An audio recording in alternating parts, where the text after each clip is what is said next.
Chapter 10. Shelter from the Storm. I ran from the house out into the darkness. Heavy, ominous clouds had come sweeping down from the northwest, rolling and rumbling over the night sky, burying the stars and the quarter moon, shutting out any brightness and light. I had hoped to find Carrie either right in front of the house or on the road, but he was nowhere in sight. When I walked around the house and toward the beach and the dunes, I couldn't see very far. He could have gone in any direction. I realized and groaned my disappointment. I walked over the sand and put my hands over my mouth to cup them to shape a megaphone. "Carrie!" I cried, but the wind tossed my desperate call back in my face.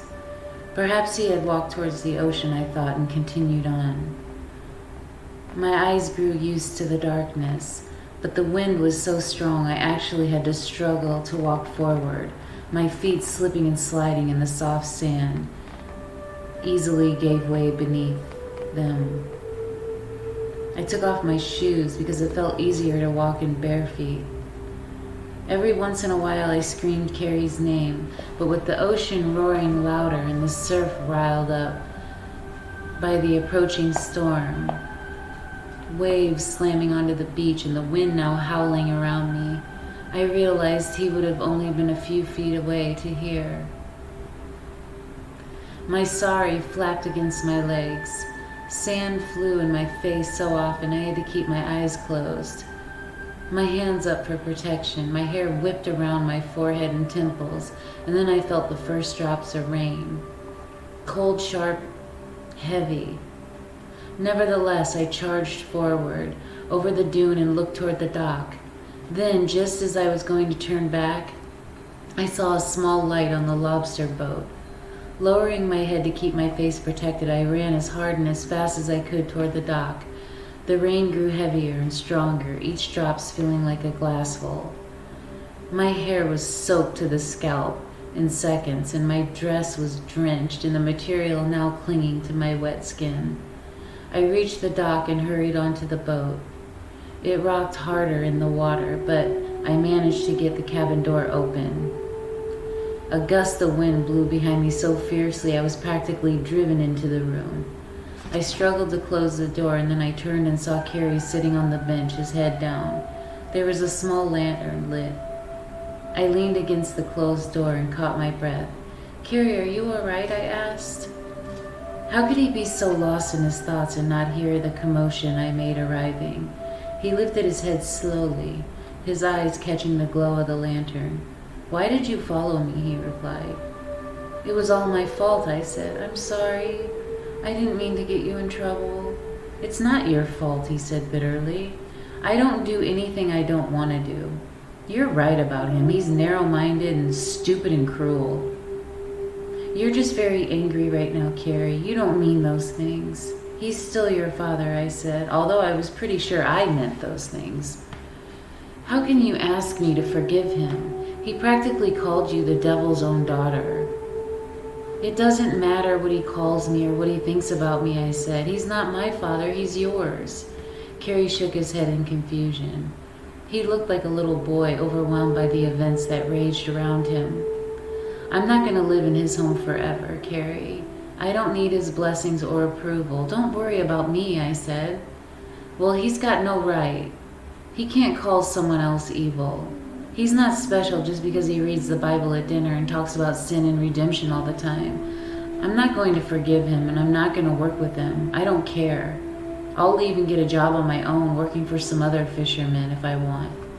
Or maybe I'll just find a boat building company and take a job there," he vowed. "You're just upset, Carrie. You can't leave your family. They need you more than ever now, especially your mother and May." He shook his head and looked down. I went and sat beside him on the bench. When I put my hand on his shoulders, he raised his head slowly and turned to me, his eyes full of pain and sadness. "What about you? You don't need me any longer now that you have that work with Kenneth and your new friend, is that it?" "Of course not," I said. "I need you very much." "Really?" "Yes. I'm just helping Kenneth with his most important art project. It's not anything more, I said. And as for friends, you're the best friend I have right now. His eyes warmed and his lips softened. You mean that? Yes, I do mean it, I said firmly. His smile widened. He stared at me a moment and then he looked very concerned. You're soaked to the skin, look at you. As soon as he mentioned it, I felt the cold and shuddered. Then I laughed at how I looked and the strands of my hair pasted together and the sari full of sand. I guess I'm not dressed for the weather, I said. The rain was pounding on the roof of the cabin. It's supposed to be a bad storm? No, but it'll be like this for a while, he said, and hurried to the light, the kerosene heater. Then he opened the closet and pulled out some towels. It might be an all-nighter. There's not much here in the way of clothing, he said, but I do have this raincoat. I remember putting it on right after you rescued me from Adam Jackson's clutches, I said, smiling. Yes. And here you are rescuing me again, I said. You should have turned back when it started to pour. I was worried about you, I said. Then we stared at each other for a moment.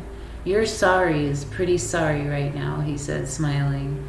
I laughed and rose to unwind it, and paused when I realized I had taken Holly's advice and worn nothing underneath. Carrie gazed at me. His eyes were so full of love and desire, he made my heart pound. I kept my gaze on his and continued to unwrap the garment until I was naked, the lantern flickering in the shadows over me. Carrie lost his breath for a minute, and then he thrust the towel at me. Dry yourself off before you get pneumonia, he advised. I took the towel and scrubbed my stomach and legs and then the rest of me while Carrie turned up the heater. He gathered up the sari. This isn't going to dry fast, he said. It's really soaked through and covered with streaks of grime. He draped it beside the heater and turned back to me. I had the towel wrapped around myself, but I still shivered. Carrie got the raincoat and pulled it over my shoulders. The rain continued to beat like a drum over the sides of the cabin roof, drops of zigzagging down the windows. Just the sound made me shiver. Carrie took off his sweatshirt and he gave it to me. Here, put this on too. But aren't you going to get cold, I asked. Don't you remember I don't get cold, he said, smiling. I took the shirt and slipped it on. Then I lowered myself to the mattress and rubbed my hands in front of the heater. Now that I was dry, I began to feel a bit cozy, and my shivering stopped. I was getting into that meditating too, he said, going to his knees beside me. His polished smile shone again. I laughed, and he reached past me to take some empty sacks out of the cabinet near the bench. He crunched them together to form something of a pillow for us both. He patted to lay next to him, and he put his hands behind his head, staring up at the ceiling. Maybe you and I can just get a boat like this and live in it, he said. Oh, sure, I'll break into my piggy bank tomorrow, I said, and sprawled out beside him. No, really, he said, turning. Why can't we do something like that? I could find a job and make enough to do payments on an old boat. It doesn't have to be as seaworthy, just livable. Carrie, I'm not exactly legal on my own yet, I pointed out. Do you think Grandma Olivia would permit us to live like this in her precious world, or your father? I don't care, we'll defy them all. We'll just run off and get married. What? I started to laugh, but he was serious. I'm not going to start my life the way my mother did, I said. I'm not going to be impulsive and then regret every day and make everyone else's life miserable. Is that what she did? Yes. She made my stepfather hate himself, hate what he was doing, hate his family. And the more unhappy she was, the more unhappy he became. And then we all suffered. I'd work for myself to the bone to make you happy, Melanie, he said. His green eyes were soft and luminous in the dim light of the small lantern. Sometimes you can't help what happens around you, and then you only feel guilty and hate yourself, Carrie. Let's not be foolish. Let's be smarter than our parents, okay? He nodded. As long as you promise not to run off and marry the first rich man who proposes to you, he said. I would never do that, I said. I want much more than a hefty bank account. He laughed and then looked serious again, his eyes burning with such love that the stretch of silence between us began to populate with sensuality. He kissed my right cheek, and it was intense enough to take my breath away. He leaned over me and pressed his lips on my wet hair.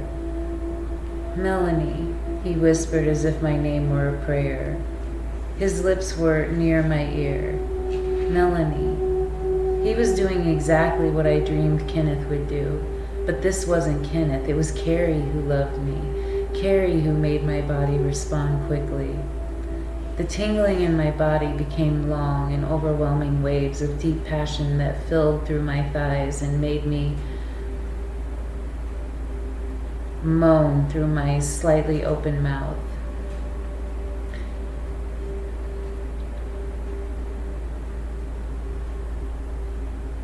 Above us, the thunder crashed through the window, and I could see the lightning crackle. The towel that I had wrapped around my waist was close enough, and my eyes were reaching the ceiling with the rain falling down.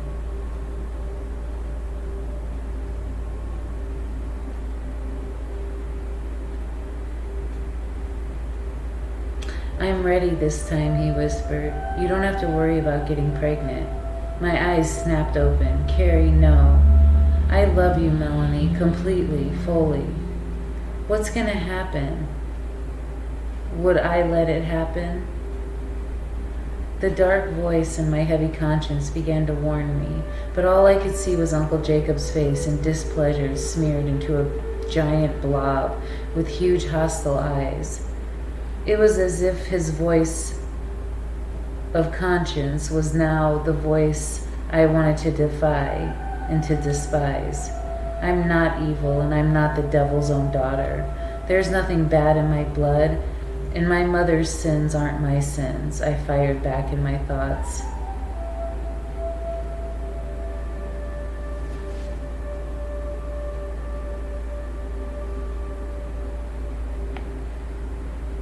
I want to be the one with you forever and ever, Carrie pledged as we reached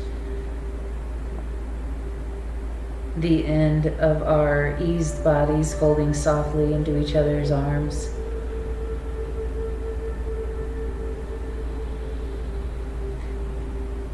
When I opened my eyes, I felt as if I had just waked from a dream. Carrie had his back to me, and I watched him for a while, and I grabbed the sari to wrap it around myself. He took the raincoat and put it also over me as a blanket, and he kissed me softly on the cheek, and then went to the door to look out. It's still coming down pretty hard out there, he said. We should go back. They'll wonder where we are. I don't care, let them.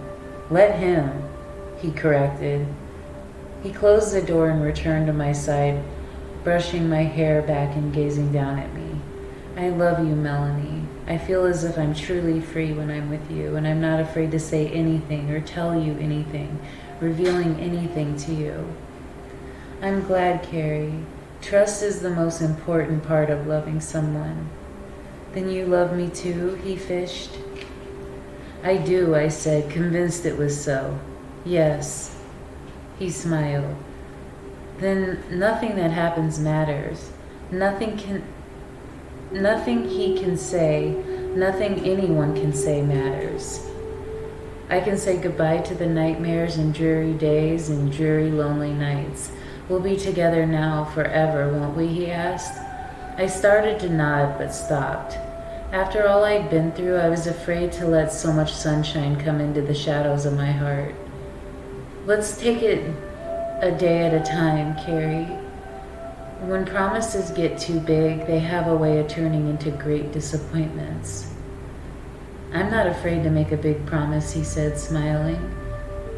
He lay beside me, put his arm under my head so I could lay in the softness. He stroked my hair and we were both silent for a long while. The movement of the boat became softer, hypnotizing. I felt as if I was in a big cradle being rocked. Love me half as much as I love you and we'll be all right, I heard Carrie say. It was the last thing I heard before I fell asleep. We were lucky it was Sunday, for neither Carrie nor I woke with the light of the morning until the sunshine blazed through the window and wiped over our faces to wash away the dreams and sleep. If it had been a weekday, Uncle Jacob would have came through the door before our eyelids and opened, and he would have discovered us wrapped in each other's arms asleep. I stirred first, and then Carrie blinked, closed his eyes, ground the sleep from them, and sat up with a look of confusion on his face. We gazed at each other. It's morning, he said, as if he'd made the most wondrous discovery. The look of fear on my face wiped the stunned expression from his. He shot up, gazed around for a moment, and scooped up his sweatshirt. I have to put something on, I said. He handed it over to me to wrap around my body quickly while he put on his other shirt and straightened up the cabin. I put on my shoes and he put his on too. When we opened the door, the glitter of the morning light and sand made us both squint. What are we going to tell them, Carrie? I asked. The truth, that we got trapped by the storm and slept on the boat, he replied. And if he says one nasty thing about it, I swear I'll leave for good, he vowed. My heart thumped like a slow drumbeat of a military funeral march as we made our way over the dunes into the house. I just hoped Uncle Jacob wasn't waiting by the door. When we arrived, we paused and looked at each other. Then Carrie turned the knob, and to our surprise, it was locked. Why did he do that? I asked. He just wants us to ring the bell so that he would know exactly when we came back, Carrie said. That's the way Ma would wake up too.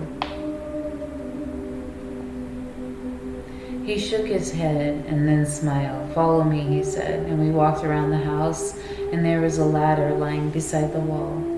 Carrie lifted it carefully and gently laid it against the house under my bedroom window. What if he locked the windows too, Carrie? The window in Laura's room doesn't lock, he said. It broke a long time ago and we never fixed it. I'll go up first and get it open, he said, and started up the ladder. When he reached the window, he opened it gently, smiled down at me, and then came back down the ladder. Why didn't you go in? You go first. I want to make sure you climb up all right, he said, stepping back. I gazed around. It was very early, so no other people and cars were about. Surely they might suspect burglars if they saw us, I thought. I looked up the ladder at the open window and shook my head in amazement. I can't believe we have to do this, I said, but I started up the ladder slowly. I trembled a few times, but I made my way up to the windowsill and climbed in. Carrie right behind me. He closed the window softly, indicating we should be quiet. Then he went to the door and peered out. They're still asleep, he whispered. Then he leaned forward to kiss me and slipped out of my room. After I got the damp sari into the nightgown, I crawled into bed and fell asleep again, not waking until I heard Uncle Jacob shouting down the hall, complaining about us getting into the house through the window. Obviously, he had gone out and seen the ladder, still leaning against the house. Like common thieves, Sarah. They used the ladder and broke into the house like thieves in the night. Shh, Jacob, let them sleep, I heard her say. Let them sleep. Where were they? How dare they climb up a ladder to get into this house? You locked them out, Jacob, she reminded him. Now hush up, she said sharply. I heard him mumble loudly, then stomp noisily down the stairs. Not 10 minutes later, there was a gentle knock on my door and Aunt Sarah entered. Melanie, she said, are you asleep? I turned to face her. No, Aunt Sarah. I'm sorry about climbing through the window. But we didn't know how to get in the house without waking everybody otherwise, I said. She nodded but looked dreadfully sad. Where were you? We got caught in the storm and spent the night in the lobster boat, I said. It was the truth, albeit not all of it. What were you doing last night when we came back from the Wilsons? She asked. I explained the meditation the best I could and apologized if I had caused trouble and emphasized that it wasn't Carrie's fault. Laura never did anything like that, she said, shaking her head woefully. She might have if she learned more about it, I said, and Aunt Sarah nodded, pleased with that thought. Yes, that's true, she might have, she said. She might have even worn that dress just for fun once. Yes, she said, her face brightened. Well, do you think you'll be up and about soon? We have brunch with Olivia today. I don't feel up to it this morning, Aunt Sarah. Please give Grandma Olivia my apologies, I said. Oh dear, I just hate it when we have to do that. Olivia gets so upset. What will I tell Jacob? He'll just get more riled up, she moaned. If he has to know, tell him I'm having cramps, I said. Cramps? Time of the month, I said, and shifted my eyes quickly so she couldn't see that I was lying. Oh, she brought her hand to her mouth. I see. Well, will you be all right by yourself? I'll be fine as long as I can rest a while, Aunt Sarah. Yes, it can be debilitating, she said. I'll tell him and I'll look in on you before we go, she added and left. I just hated lying, especially to Aunt Sarah, but I could see that this time it was the better thing to do. It got her off the hook as well. I was still in bed when Carrie came by and knocked softly and peeped through my open door. Hi, he said, smiling. Hi, what's happening? Nothing. I told Dad we got caught in a storm, and I guess you already told Ma. He didn't say anything about it, but he was fit to be tied. I've never seen his face so red and his eyes bulge with so much frustration. Glad you missed it, he added. You're not going to brunch? I shook my head. I heard Ma tell Dad that it was woman trouble. First time I ever wished I was a girl too, he said, and laughed. I'll see you later if I'm still alive, he added, and pretended that he had a noose around his neck. Stop it, I said, laughing. He threw me a kiss and backed out. Aunt Sarah stopped by as she promised, and I pretended to be asleep. She stood at the bed for a long moment. I felt her hand over my forehead, then I heard her sigh before she turned to leave. When the house was deadly quiet, I rose, showered, dressed, and went down to make myself hot chocolate. A little before 11, I heard the muffled beep of Holly Brooks's car horn. The beep, that funny little car, sounded more like a groan. Holly was wearing a pink, blue, green, and white tie-dyed one-piece with a matching headband. She was driving barefoot. She wore a rope of crystals around her neck. She was wearing a Moldavite, but I couldn't put on the sari because it was still a little damp and needed a good washing. I was dressed in jeans and a sweatshirt with a pair of light pink sneakers and no socks. How did it go this morning? She asked as I got in. It worked, I said, and she laughed. It always does, she said, driving away. You should have worn the sari this morning. I explained how I got caught in the storm and it was still wet and full of sand and grime. I didn't want to tell her why, but she asked, and I described the events that led up to Carrie's fight and my searching for him. Pagan? Devil? Is that what your uncle thinks? I thought I was in Providencetown, not Salem, she added. You have a rough road to travel here. How did you come to live with these relatives, she asked. Apparently Kenneth hadn't told her much about my past, which I found curious. I described it quickly as I could, and when I finished, she shook her head. I'm almost afraid to do your horoscope, she said, and then laughed. I'm sure it's all going to change you. For now, you'll see. When we arrived at Kenneth's, I saw his car gone. Ulysses came running around at the sound of the engine. I couldn't imagine Kenneth leaving him. He never did unless I was there, I thought. Where is he? He had to go to Boston, she said. So it's just the two of us. Do you mind? No, I said, even though I was a little disappointed. I had spent much time just relaxing with Kenneth, and I wondered how different it would be away from his studio and his work. Besides, it's good to be just around feminine energy from time to time. Masculine energy throws us off.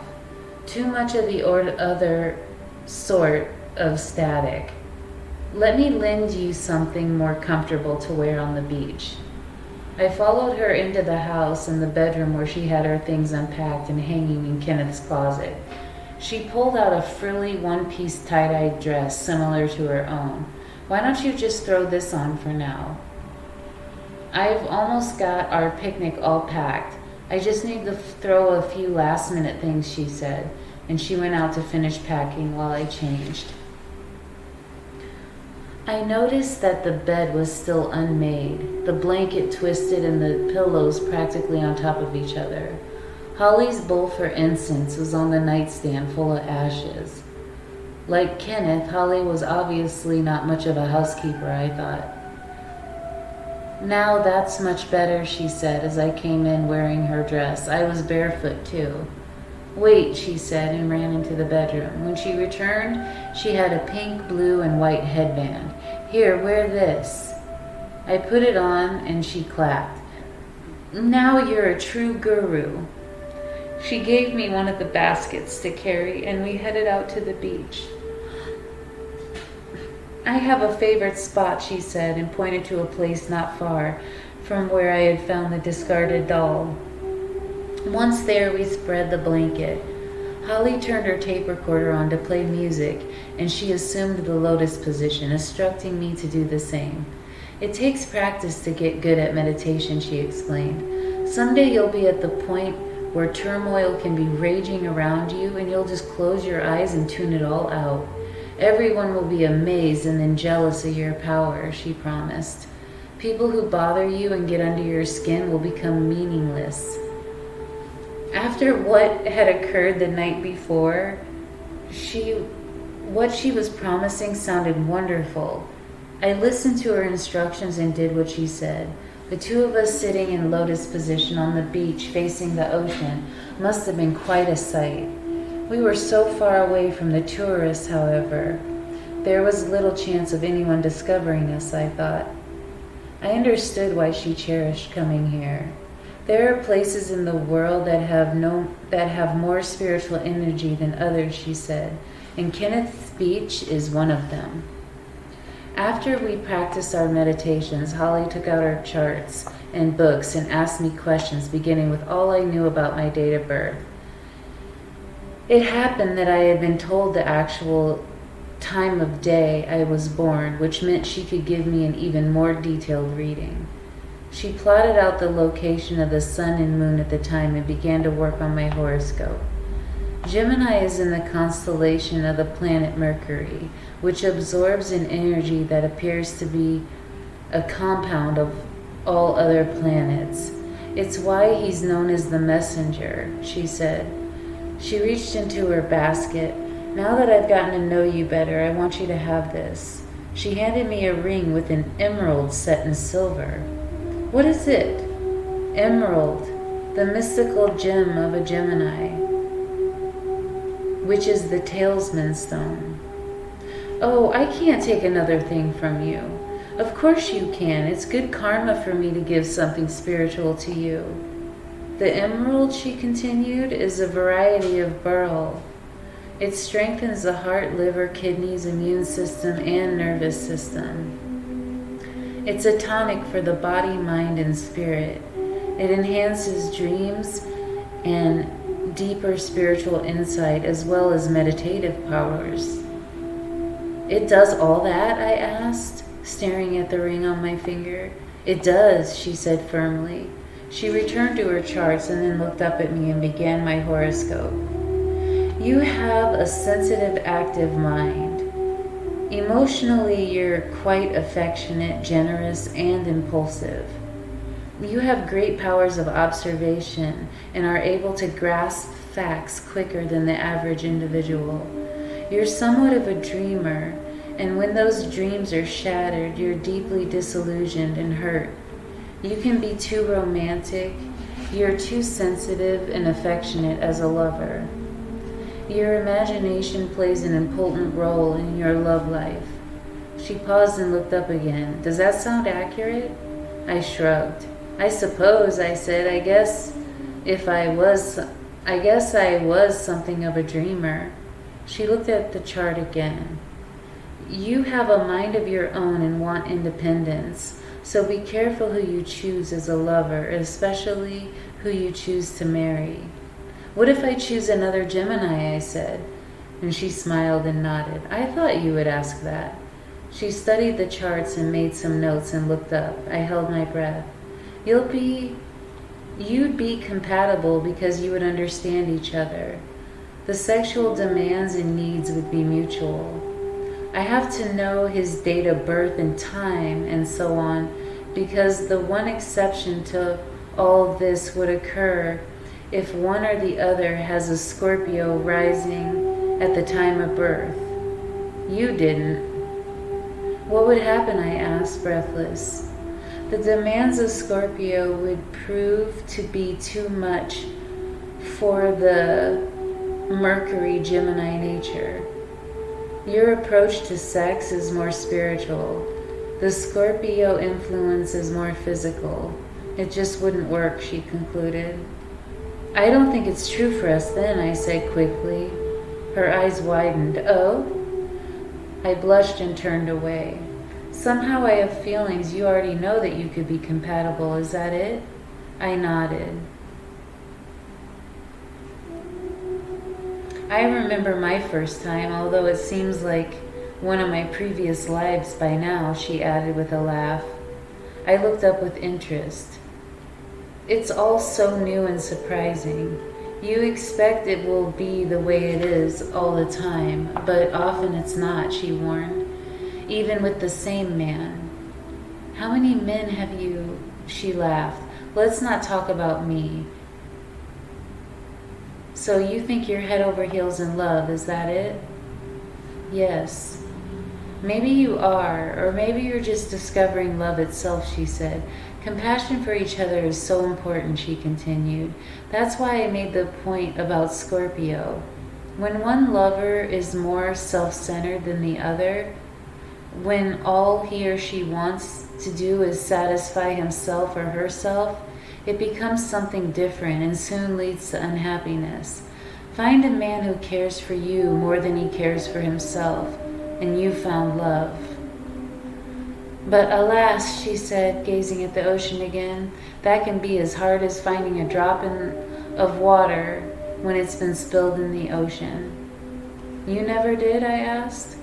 Once, but unfortunately he died young. That's how Kenneth and I met. He and Brad, my lover, were roommates in college. Oh, Kenneth never told me. Actually, he hasn't told me much about his past. She smiled.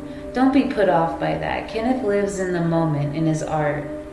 I've done his horoscope and he'll never change, Melanie. Events in his past mirrored the movement of the sun and the moon and produced a dramatic disappointment. They've sown forever into his being and into his future. That's why he and I get along so well. He knows I won't make any demands, won't stay long. I come and go like a cloud, she said, looking at the sky. Can't he live like a normal person ever, I asked, still unable to let go of the dream that Kenneth might have feelings for me. Though in my heart of hearts, I knew whatever feelings he had would never be able to compare with Carrie's love for me. Kenneth Childs is more of a man who's terrified of becoming normal in the sense you mean. Responsibilities, obligations, and the guilt that follows on their heels is very frightening to a true, pure artist. God forbid he had to do something for the house or family just when he was about to begin work. In the end, he would only hate his own wife and children. He doesn't want to be involved in anything or with anyone who will lead to something permanent, something demanding of his time and energy. His only commitment is to his art because it's safe. If he fails, he only fails himself, she concluded. Then maybe Kenneth is my father after all, I thought, and what Holly was telling me about him was the reason he would lie or avoid the truth. Would I really ever know the truth? What did you mean by Kenneth's dramatic disappointments, I asked. I really don't have the right to talk about it, Melanie, Holly said. Kenneth's memories of happiness and sadness are his possessions. He has to be the one to share them with others. It has to do with my mother, I said. I know it does. She just held her soft smile. Sometimes I gaze into the stars and I see things I know I must not touch, must not disturb, and must not reveal. Sometimes, Melanie, it takes more strength to leave a discovery where you found it. Is that what Kenneth did? I shot back at her. Her smile faded a bit. It's something we all do, Melanie, sometime and someplace in our lives. Hungry? She asked, changing the topic. Yes, I said. After all, I skipped breakfast. As we ate, Holly told me more about her own past, about Kenneth's college roommate, Brad, and how much they had been in love. She read me some of her favorite poetry, and she talked about the power of her crystals. We took a walk on the beach, searching for seashells, and then sunbathed in the afternoon sun. For one day at least, I felt as if I had an older sister who would listen to my deeper thoughts and fears, and who wasn't afraid to tell me something of her own. The sun began to show its descent toward the horizon, and I thought I should probably go home.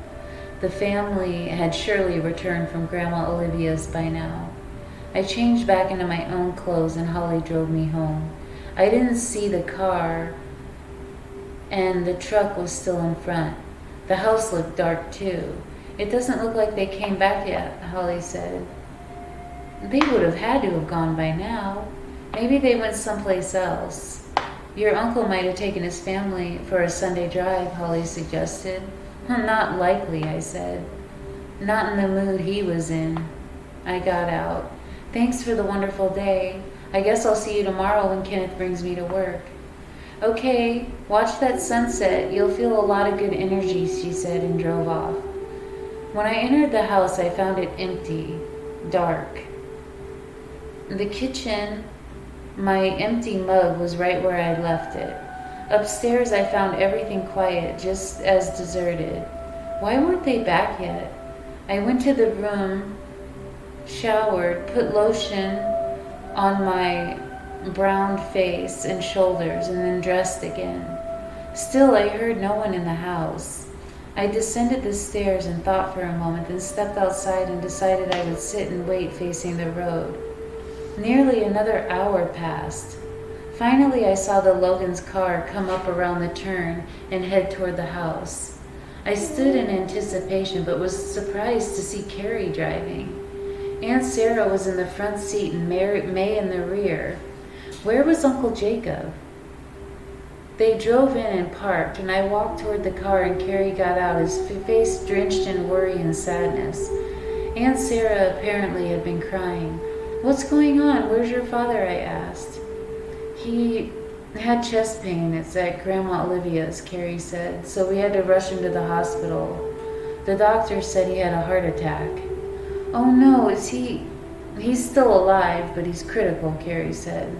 We were there most of the day.